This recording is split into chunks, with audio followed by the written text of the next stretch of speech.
Welcome student. আজকে আলোচনা করব কৌটিল্যের অর্থশাস্ত্র গ্রন্থে উল্লেখিত রাষ্ট্র সম্পর্কিত সপ্তাঙ্গ তত্ত্বের শেষ উপাদান মিত্র বা ফ্রেন্ড বা অ্যালি সম্পর্কে।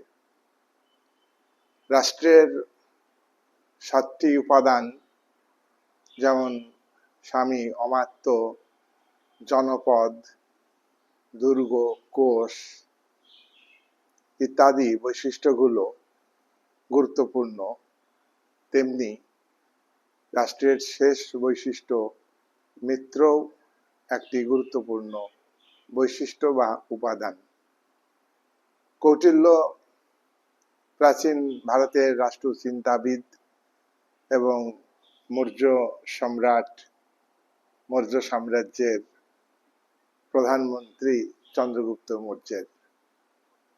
তিনি 7টি উপাদান নিয়ে আলোচনা করেছেন। আমি প্রত্যেকটি উপাদানের আলাদা আলাদা ভিডিও তৈরি করেছি, তোমরা যেগুলো দেখছো। আজকের মিত্র সম্পর্কে আলোচনা করব। পাশ্চাত্যের রাষ্ট্র দার্শনিকরা রাষ্ট্রের বৈশিষ্ট্য বা উপাদান হিসাবে মিত্র বা অ্যালি বা ফ্রেন্ড এটা নিয়ে আলোচনা করেননি। কৌটিল্য কিন্তু এই বৈশিষ্ট্যটি আলোচনা করেছেন। মিত্র রাষ্ট্রের একটি গুরুত্বপূর্ণ উপাদান। বিজিগীষু রাজা তিনি বিভিন্ন রাষ্ট্রের সঙ্গে বন্ধুত্ব স্থাপন করবেন, আবার কোনো কোনো রাষ্ট্রের সঙ্গে শত্রুতার সম্পর্কে আবদ্ধ হবেন। রাষ্ট্রের শক্তি শুধু সামরিক বল বা তার উল্লেখিত আর্মি বা সেনাবাহিনীর উপর নির্ভর করে না। তারই রাষ্ট্রের অন্যতম উপাদান কোষের উপর নির্ভর করে না। রাজা গুরুত্বপূর্ণ উপাদান বা স্বামী গুরুত্বপূর্ণ উপাদান, তার পাশাপাশি মিত্র রাজ্য বা মিত্র রাষ্ট্র একটি শক্তিশালী রাষ্ট্রের থাকতে হবে। রাষ্ট্রের রাজার শক্তি পরিমাপ করা শুধু সেই রাষ্ট্রের জনপদ, সেই রাষ্ট্রের কোষ, সেই রাষ্ট্রের সেনাবাহিনী, সেই রাষ্ট্রের দুর্গ দিয়ে মাপা সম্ভব নয়।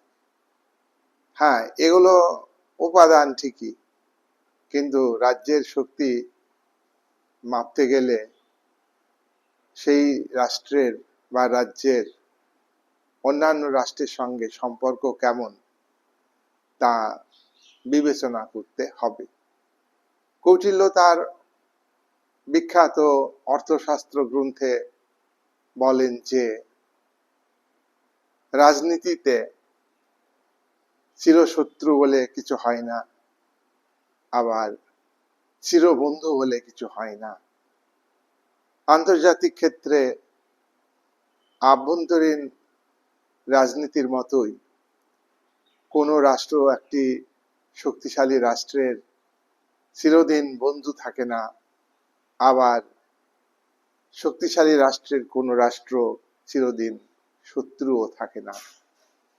তাই কোন রাষ্ট্র কোন রাষ্ট্রের সঙ্গে বন্ধুত্বপূর্ণ সম্পর্কে আবদ্ধ হবে বা শত্রুতামূলক সম্পর্কে আবদ্ধ হবে তা নিশ্চিত করে বলা যায় না। আন্তর্জাতিক ক্ষেত্রে, বিশ্ব রাজনীতিতে একটি রাষ্ট্রের স্থায়ী বন্ধু, স্থায়ী মিত্র, চিরস্থায়ী মিত্র, চিরস্থায়ী বন্ধু থাকতে পারে না। আবার একটি রাষ্ট্রের কোনো রাষ্ট্র চিরস্থায়ী শত্রু থাকতে পারে না। শত্রু মিত্র সময়ের পরিবর্তনের সাথে সাথে পরিবর্তন হয়। কৌটিল্য তার এই মিত্র রাষ্ট্রের উপাদান এটি আলোচনা করতে গিয়ে তিনি এই মিত্র শক্তির গুরুত্বকে তিনি গুরুত্ব দিয়েছেন। মিত্র ভৌগোলিক রাষ্ট্রের অবদান যেমন আছে, তেমনি বিজিগিষু রাজার তার বিচক্ষণতা, তার বিভিন্ন রাষ্ট্রের সঙ্গে সম্পর্ক স্থাপন, আন্তর্জাতিক ক্ষেত্রে রাষ্ট্রের অবস্থান কি ধরনের হবে তার উপরে অনেকটা নির্ভর করে। রাষ্ট্রকে যেমন শত্রু রাষ্ট্রের উপরে খেয়াল রাখতে হবে, একটি শক্তিশালী রাষ্ট্রকে তেমনি তার বন্ধু রাষ্ট্রকেও খেয়াল রাখতে হবে। মিত্রতা স্থাপন এটা কিন্তু গুরুত্বপূর্ণ। প্রাচীন ভারতবর্ষে আজ থেকে 2300 বছরেরও বেশি আগে কৌটিল্য যে একটি শক্তিশালী রাষ্ট্রের বিভিন্ন রাষ্ট্রের সঙ্গে সম্পর্ক স্থাপনের উপর, সেই রাষ্ট্রের শক্তিকে পরিমাপ করা যাবে, সেই রাষ্ট্রের শক্তি বজায় থাকবে, সেটা তিনি তখনকার প্রেক্ষাপটে আলোচনা করেছেন। বিভিন্ন রাষ্ট্রের মধ্যে সম্পর্ক স্থাপিত হয় যে নীতির মাধ্যমে, সেই নীতিকে বলা হয় ফরেন পলিসি বা পররাষ্ট্র নীতি। আর এই পররাষ্ট্র নীতিকে বাস্তবে রূপায়িত করে কূটনীতি। কৌটিল্য বলেছেন যে একটি শক্তিশালী রাষ্ট্রের ক্ষমতাশালী রাজাকে বিজিগিষু রাজা বলা হয়।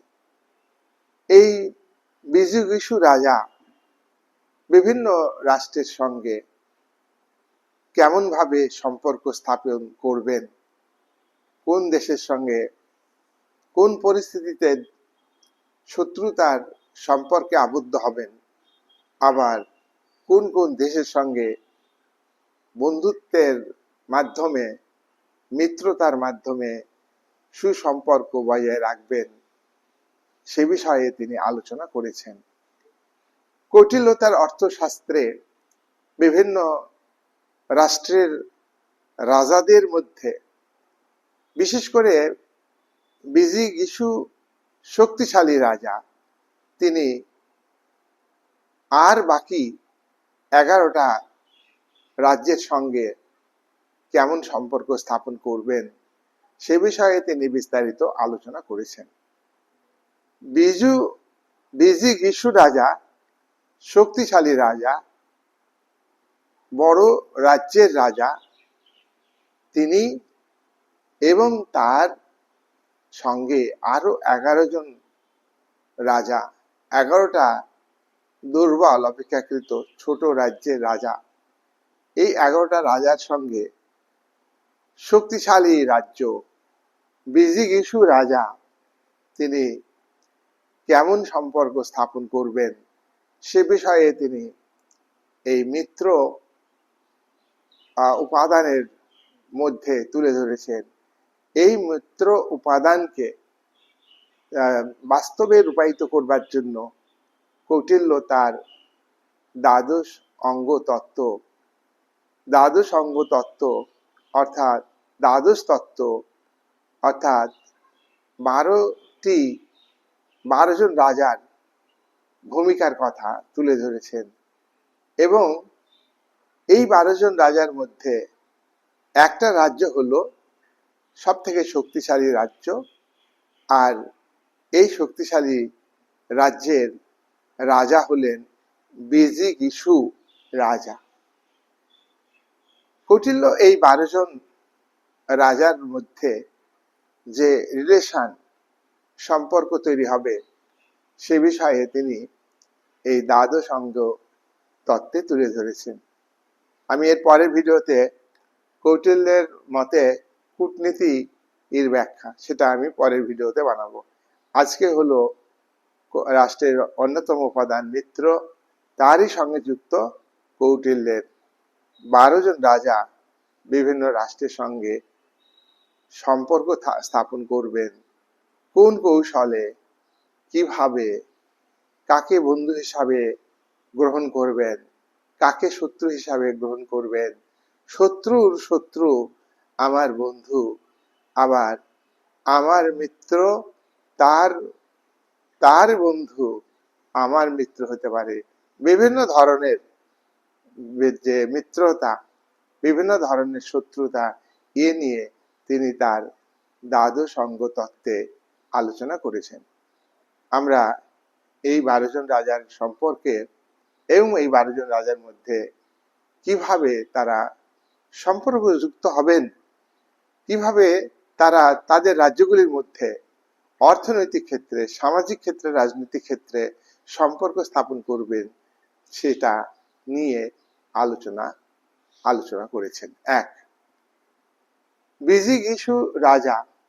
বিজিগীষু রাজা কাকে বলে?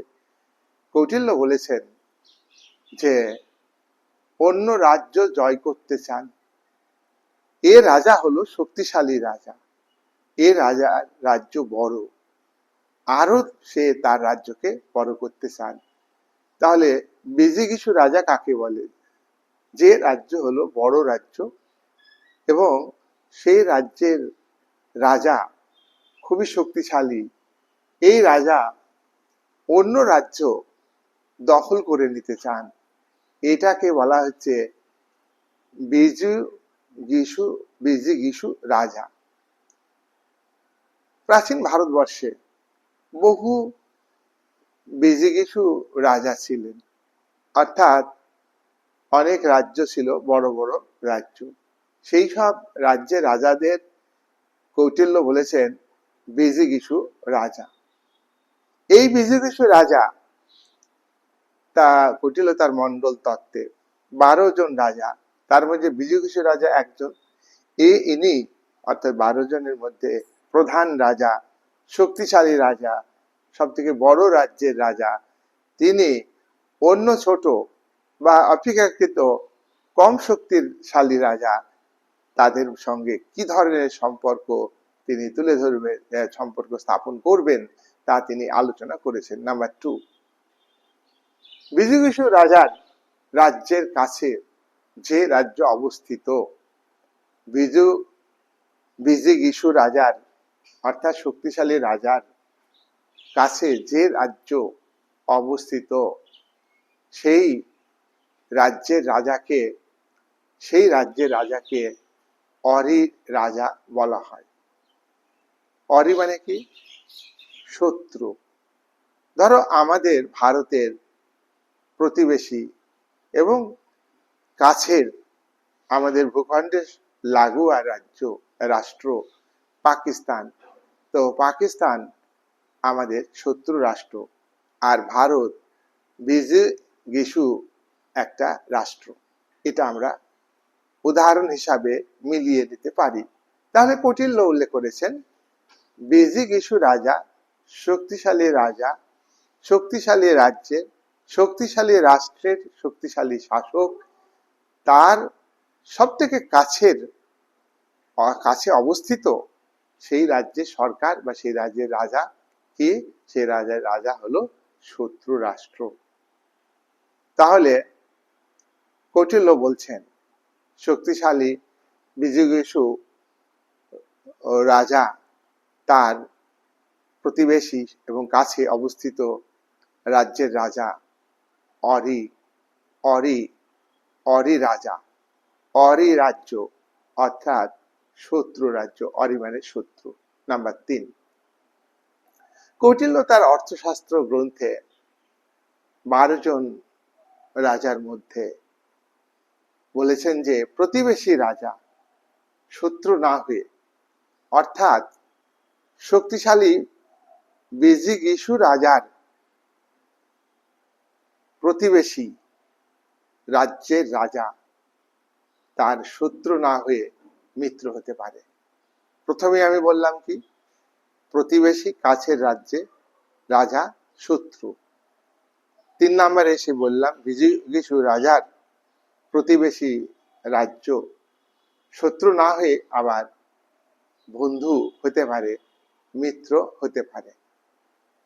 এরকম আমাদের আছে, যেমন আমাদের প্রতিবেশী রাষ্ট্র ভুটান আমাদের বন্ধু রাষ্ট্র। কৌটিল্য ঠিক এইভাবে ব্যাখ্যা দিয়েছেন।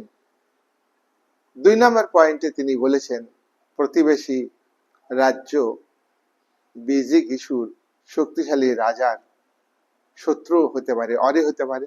3 নম্বরে আমরা বলছি প্রতিবেশী রাজ্যের রাজা শত্রু না হয়ে, অরে না হয়ে বন্ধু হতে পারে, মিত্র হতে পারে। আর এই মিত্র রাজার সঙ্গে বিজিগীষু রাজার ঘনিষ্ঠ সম্পর্ক স্থাপিত হবে। 4 নম্বর হচ্ছে অরি মিত্র। অরি মিত্র রাজা। অরি মানে শত্রু আর মিত্র মানে বন্ধু।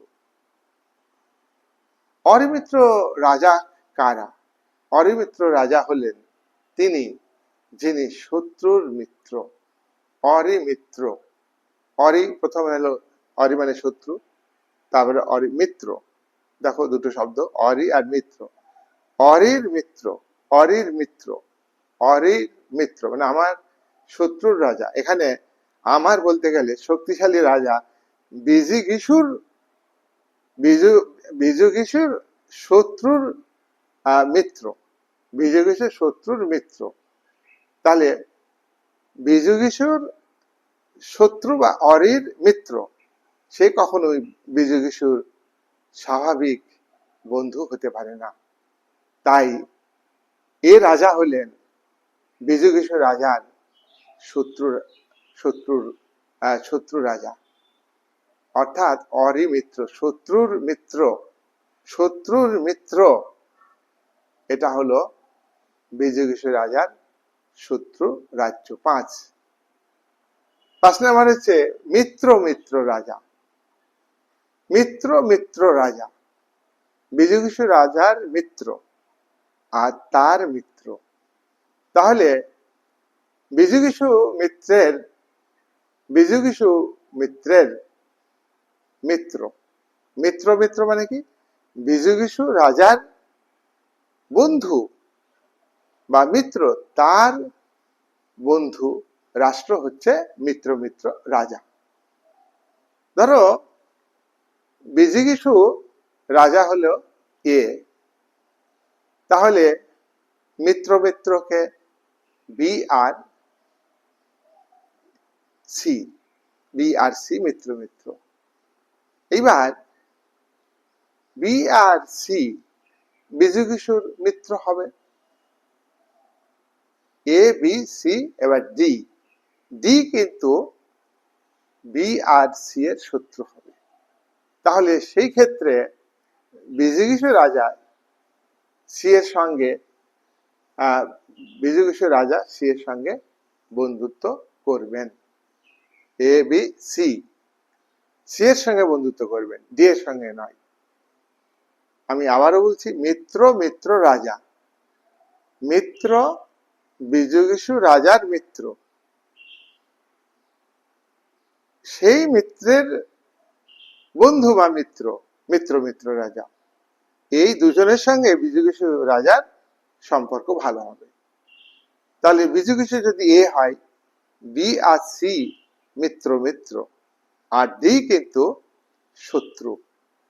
তাহলে বিজিগীষু রাজা প্রথম মিত্র, তারপরে মিত্র, দুজন, 3 জন মিলে ডির সঙ্গে শত্রুতা করবে। আর এখানে এখানে মিত্র মিত্র এ বি সি, অর্থাৎ সি হচ্ছে বিজিগীষুর বন্ধু রাজ্য, বন্ধুর রাজা। অতএব তার সঙ্গে সে সঙ্গে বিজিগীষু রাজা ঘনিষ্ঠ সম্পর্ক স্থাপন করবেন। 6 অরি মিত্র। অরি আর মিত্র, অরি মানে শত্রু আর মিত্র হলো বন্ধু। এটা কিরকম? বিজিগীষু রাজার যে শত্রু, বিজিগীষু রাজার যে শত্রু, তার মিত্রের মিত্রকে, তার মিত্রের মিত্রকে অরিমিত্র রাজা বলে। অর্থাৎ বিজিগীষু রাজার শত্রু আছে, সেই শত্রুর মিত্রকে অরিমিত্র বলা হয়। সেই শত্রুর মিত্র বিজিগীষুর সঙ্গে মানে শত্রুতাও হতে পারে, আবার বন্ধুত্বও হতে পারে, অর্থাৎ মিত্র হতে পারে। তাহলে অরিমিত্র রাজাকে বিজিগীষু কখনোই আগে থেকে শত্রু ভাববে না, আবার কখনোই আগে থেকে বন্ধু ভাববে না। বিজিগীষু রাজার শত্রু রাষ্ট্র, সে বিজিগীষু রাজার শত্রু রাষ্ট্র, সে বন্ধু হতে পারে, আবার শত্রু হতে পারে। যেমন পাকিস্তান আমাদের শত্রু রাষ্ট্র, পাকিস্তানের বন্ধু আমাদের শত্রু হতে পারে, আমাদের বন্ধু হতে পারে। পাকিস্তানের সঙ্গে ইরানের সম্পর্ক ভালো, আবার আমাদের রাষ্ট্রকে যদি বিজিগীষু রাজ্যের সঙ্গে তুলনা করি, তাহলে তার সঙ্গে ইরানের সঙ্গে আমাদের সম্পর্ক ভালো আছে। পাকিস্তানের সঙ্গে আরবের সম্পর্ক আছে, মোটামুটি সম্পর্ক আছে, তো আরবের সঙ্গে তো আমাদের ভালো সম্পর্ক আছে। তাহলে বিজিগীষু রাজার শত্রু বা অরিরাষ্ট্র, অরিরাজ্য, অরিরাজ্যের অরিমিত্র, অরিরাজ্যের অরি হতে পারে, আবার মিত্র হতে পারে। সেই রাজ্যটা বিজিগীষু রাজ্যের মিত্র হতে পারে, আবার শত্রু হতে পারে। 7 নম্বর হচ্ছে পরস্নিগ্রহসার। পরস্নিগ্রহসার, দেখো বিজিগীষু রাজার পশ্চাতে থাকবে এই 4টি রাজ্য, না পশ্চাতে না, সামনে থাকবে 4টি রাজ্য। কোন কোন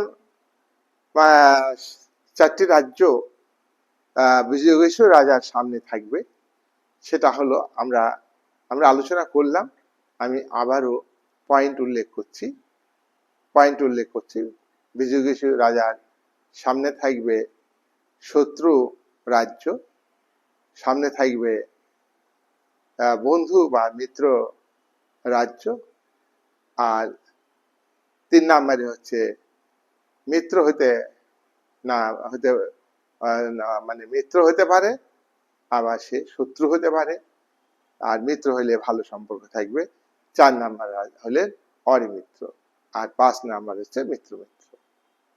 এই যে 5টা, আর বিজিগীষুকে দিয়ে 6টা, অর্থাৎ বিজিগীষুর সারতে থাকবে এই 5টা, অর্থাৎ মিত্র, অরিমিত্র, মিত্র, অরি, এই 5 ধরনের রাজ্য থাকবে। আর বিজিগীষুর রাজার পশ্চাতে অর্থাৎ পিছনে থাকবে 7 নাম্বার, যেটা হলো 7 নম্বরে থাকবে তোমার পরস্নিগ্রহসার। অন্য রাজার রাজ্য আক্রমণে ইচ্ছুক রাজার সব থেকে পিছনে শত্রু মিত্র যে রাজা, তাকে বলা হয় পরস্নিগ্রহসার রাজা। অন্য রাজার রাজ্য আক্রমণে ইচ্ছুক রাজার সব থেকে পিছনে শত্রুর মিত্র যে রাজা, সেই রাজাকে বলা হচ্ছে পরস্নিগ্রহসার রাজা। 8 পরস্নিগ্রহসার এই রাজা বিজিগীষু রাজার পিছনে থাকবে। আর পরস্নিগ্রহ 8 নাম্বার, এ রাজা বিজিগীষু রাজার পিছনে থাকবে, পশ্চাতে থাকবে। বিজিগীষু রাজার সবার পিছনে থাকে শত্রু, সবার পিছনে থাকে শত্রু। পরশ্রী পরশ্নী গ্রহ সার আর পরশ্নী গ্রহ, এই দুয়ের মধ্যে পার্থক্য আছে। 9 নাম্বার, আক্রান্ত। এই বিজুগীষু রাজার পিছনে থাকবে আক্রান্ত। বিজুগীষু রাজার সব থেকে পিছনে অবস্থানকারী মিত্র রাজ্য।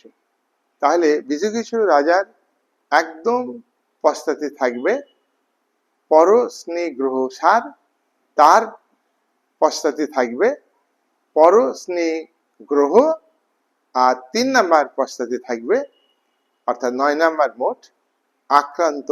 অর্থাৎ বিজুগীষুর সব থেকে পিছনে অবস্থানকারী, এটা হলো মিত্র রাজ্য। অর্থাৎ বিজুগীষু রাজা সব থেকে পিছনে যে থাকবে বিজুগীষু রাজা, সে হবে মিত্র বা বন্ধু। 10 আক্রান্ত, 10 হলো 9 আক্রান্ত, আর 10 হলো আক্রান্ত সার। আক্রান্তের মিত্র, আক্রান্ত ও আক্রান্ত সার, এই দুই রাজার মধ্যে পার্থক্য আছে। আক্রান্তের মিত্র, আক্রান্তের মিত্র সে বিজুগীষু রাজার বন্ধু হবে। 11 নাম্বার, মধ্যমা। মধ্যমাটা কি? যে রাজা বিজুগীষু ও অরির কাছাকাছি অবস্থান করে, যে রাজা বিজুগীষু এবং অরির অর্থাৎ শত্রুর কাছাকাছি অবস্থান করে, একা আক্রমণ প্রতিরোধ করলে একা আক্রমণ প্রতিরোধ করতে পারে না। অর্থাৎ বিজুগীষুর সমর্থন দরকার হয়, অথবা বিজুগীষুর শত্রু রাজ্য সে সমর্থন করতে পারে। তাহলে বিজুগীষু এবং অরি, এই দুয়ের মাঝে যে রাজ্য অবস্থান করে, সেই রাজ্য নিজে অন্য রাজ্যের দ্বারা আক্রান্ত হলে প্রতিরোধ করতে পারে না। 11 নাম্বার, 11 নাম্বার হচ্ছে, সরি 11 নাম্বার হচ্ছে মধ্যমা বললাম। হ্যাঁ, বিজুগীষু কাউকেই সমর্থন করবেন না। অর্থাৎ এখানে 11 নাম্বার মধ্যমা যে রাজ্য বিজুগীষু এবং অরির মাঝে অবস্থান করে, এই দুই রাজ্যের রাজাকে বিজুগীষু রাজা সমর্থন করে না, কাউকে সমর্থন করে না।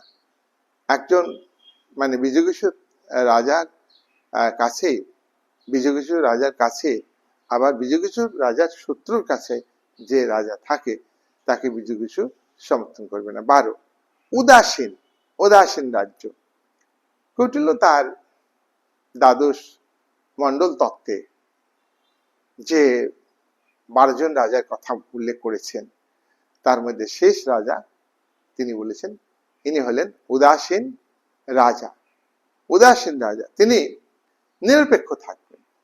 যেমন ধরো, দ্বিতীয় মহাযুদ্ধের পর পৃথিবীর দুটি শক্তি শিবিরে ভাগ হয়ে যায়।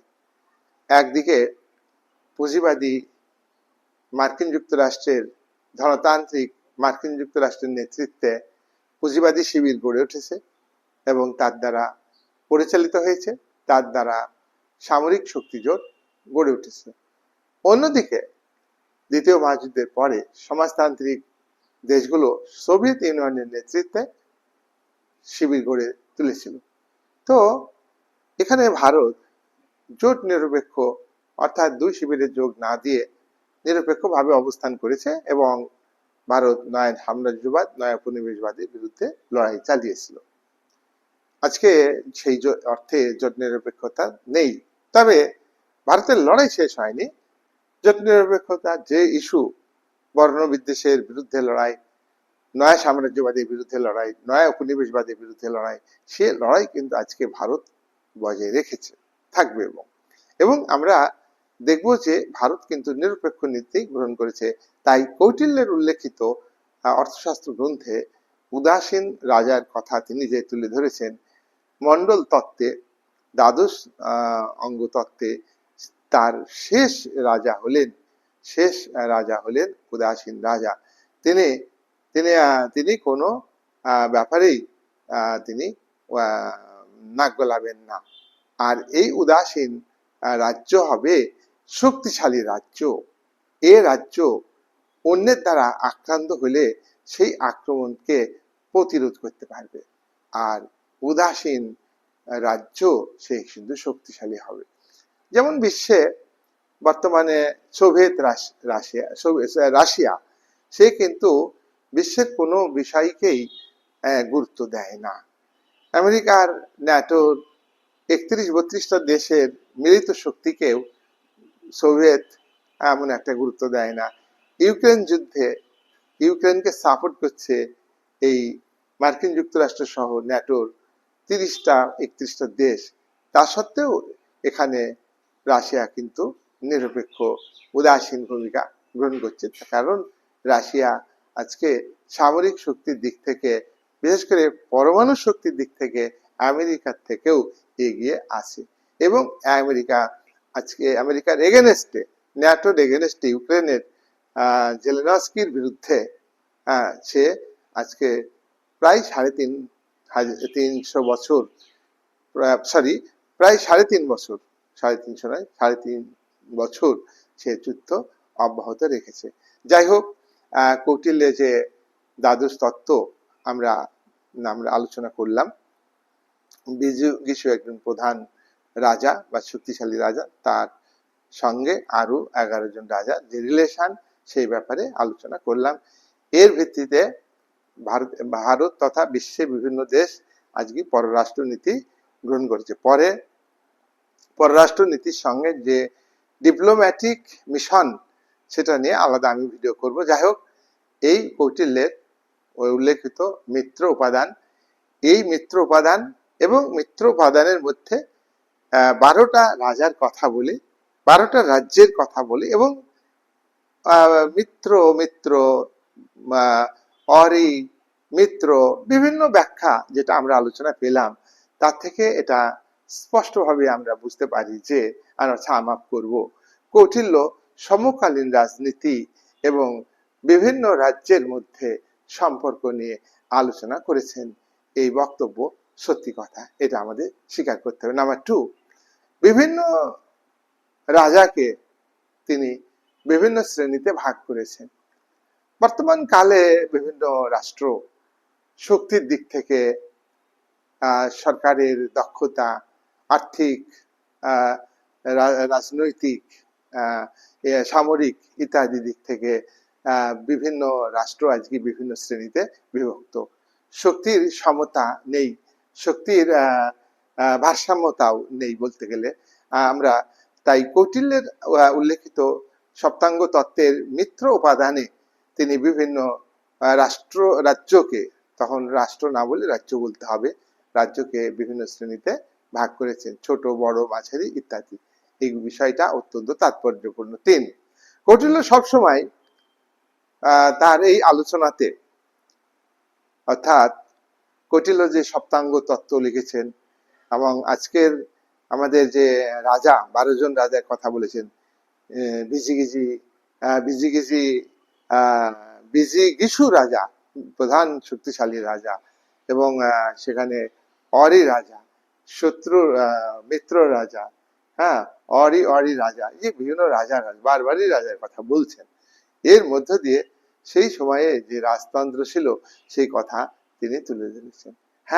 সত্যি কৌটিল্যের সমকালীন সময়ে রাজতন্ত্র ছিল বিভিন্ন জায়গাতে, ভারতবর্ষের বিভিন্ন স্থানে। 4, উদাসীন রাজার কথা বলে তিনি নিরপেক্ষতার কথা বলেছেন। এটা ঐতিহাসিকভাবে তাৎপর্যপূর্ণ কথা। আমরা দেখলাম দ্বিতীয় মহাযুদ্ধের পরে জোট নিরপেক্ষতার আন্দোলনের উদ্ভব হয়েছিল। আজকে তখন 1991 আগে, 1945 থেকে 1991 এই সময়ে দেখা গেছে যে দ্বিমেরু প্রবণ যে রাজনীতি, দ্বিমেরুবাদকে কেন্দ্র করে ঠান্ডা লড়াই, ঠান্ডা যুদ্ধ যে তৈরি হয়েছে বিশ্ব রাজনীতিতে, সেখানে ভারত এবং তার কিছু কিছু দেশ নিরপেক্ষতা অবলম্বন করেছে। তাই এই নিরপেক্ষতার কথা কৌটিল্য তার 12তম রাজার কথা উল্লেখ করে, উদাসীন রাজার কথা উল্লেখ করে তিনি তুলে ধরতে সক্ষম হয়েছে।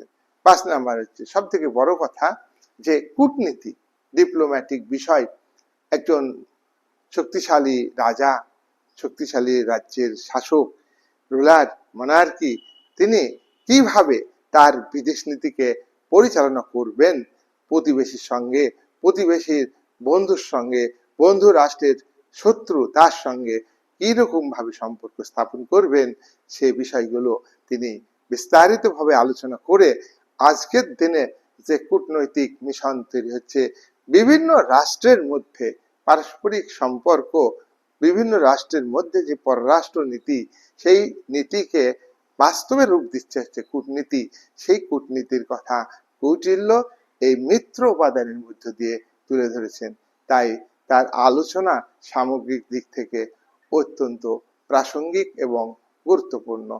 এই বলে আজকের কৌটিল্যের উল্লেখিত সপ্তাঙ্গ সপ্তাঙ্গ তত্ত্বের 7টা উপাদানের শেষ উপাদান মিত্র, অ্যালি, ফ্রেন্ড, এই যে আলোচনা আমি এখানেই শেষ করলাম।